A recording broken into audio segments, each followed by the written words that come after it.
दिनै मोजां खबर होननानै बुंनो हायो जोंनि इउपिपिएल दोलोनि थाखाय बिसेस जोंनि निसिमा ओनसोलावहाय दिनै दाब दाब जायगायाव मोनथामसो जायगायाव जयनिं जाबाय फार्स्ट अफ अल जोंनिया मोनथाम प्राइमारि बिसिडिसिजों जों मोनसे जयनिं प्रग्राम लादोंमोन बेवहाय औगुरियाव जोंहा 8 घर दहाय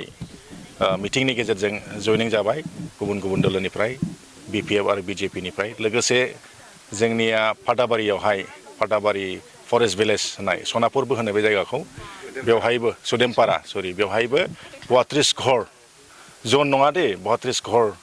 बिथांमोना गुबुन गुबुन दोलोनिफ्राय माखासे नेपाली कमिउनिटि बर' कमिउनिटिनिफ्राय 32 घर जोंनियाव फैबाय लोगोसे आरो दा बेवहायसो जोंनिया 16 घर बेवहाय जयनिं जाबावबाय टटेल जोङो दिनैहाय 54 नखरफोरखौ जों जोंनि इउपिपिएल दोलोआव मोनबाय बिजेपि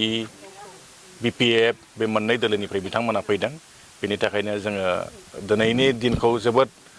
रंजानायनि दिन होननो हायो आरो बे जयनिं हाबाफारियाव जोंनि मानगोनां बिटिआरनि इएमसि रन्जित बसुमतारी बिथाङाबो गावनो प्रेजेन्ट दंमोन बिथाङाबो जोबोद गोजोननाय फोरमायदों आरो बिब्दिनो जोंनि निसिमायावहाय जोंनि इउपिपिएल दोलोआवहाय गोबां गुबुन गुबुन दोलोनिफ्राय जयनिं जानायखौ जोङो लैहोर लैहोर सानफ्रोमबो मोननो थांगासिनो दं मैयाबो जयनिं जादों आरो जोंहा गाबोनबो दङ समबारावबो दङ बिब्दिनो जयनिं जालांबाय थानायखौ जोङो नुदों आरोखि मथथे जोंनिया फैबाय थादों जामलाङाखै इर'सन जोंनियाव गैया सासे सानो मालाबा मानिबा बिदिनो गुबुन गुबुन प्रलबनफोरनि गेजेरजों सासे सानै थांनायखौ नुदों जों खिन्थु जोंनियाव लैहोर लैहोर फैनायखौ जोङो मोनबाय थादों आरोखि जोङो 100आव 100% जोङो 2025नि इलेक्सन हिसाबै 25,000 जोङो भटार्स लानानै मार्जिन लानानै जोङो देरहागोनखौ जोङो आसा खालामनानै दङ जेम्सनि थासारियाखौथ' जोङो दा गोरलैयैनो नुनो हायो बिथाङा गोबां माने खाथनि खालामदों अब्लाबो बिथाङा जोंनि खाथनि खालामनायनि स्ट्रेटेजिखौ बिथाङा हमदांनो हायाखैबो जानो हागौ आरो बिथांजों दिनै इसिबां मानसि गैला बहुद जामबाय दाखालि बाय इलेक्सनावनो बिथांनिया बहुद खममोन मार्जिना 11,000ल' व्हेरेज जोंनिया अलरेडि माने 17,000 प्लास 7,000 मार्जिनाव जों देरहाखानानै दंमोन नाथाय दिनै जोंहा बहुद माने प्लास जोंना जागासिनो दङ आरो जयनिंआथ' जोंना कन्टिनिउ दिनैसिमबो जोंनिया केन्डिडेटबो डिक्लेयार जायाखै केन्डिडेट डिक्लेयार जानाय लोगो लोगो ओरैबायदि जोङो धौ बानायनो जोङो स्ट्रेटेजि बानायगासिनो दङ माने निस्सय जोंनि 2025नि बिटिसि इलेक्सन 25,000आ जोंनिया निश्चित जागोन जों बेखौ फोथायदों आरोखि माइनरिटि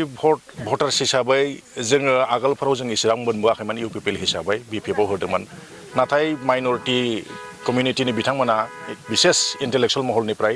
बुजिनो मोनबाय इउपिपिएलआ माने माइनरिटिनि थाखायबो गोबां सेवा खालामगासिनो दं गोबां सार्भिस होगासिनो दं आरो बिसेस जिहेतु जोंनियाव सान्थि फैबाय सान्थियानो आदिमूल सान्थिखौ मोनब्लानो जोंनियाव गासैबो डेभेलपमेन्टनि खामानिखौ मावनो हायो आरो गोजोननाय थासारिखौ मोननो हायो आरो गासैबो हानिफ्राय लानानै जेसेबांनाखि समस्याफोर बेखौ मावफुंनो हायो बेखौ जोंनि माइनरिटि कमिउनिटियावबो निस्सय मोनदांबाय बिनि थाखायनो जोंनियाव लैहोर बिसेस नांगलबांगा आमगुरि आरो भबानिपुर बे मोनथाम प्राइमारि बिसिडिसिनिफ्राय माइनरिटिनि भटार्सआ जोंनाव प्लास जाबोगासिनो दं जों दिनैनि स्टेटासआव 50% माइनरिटि भटखौ जों मोननो हादों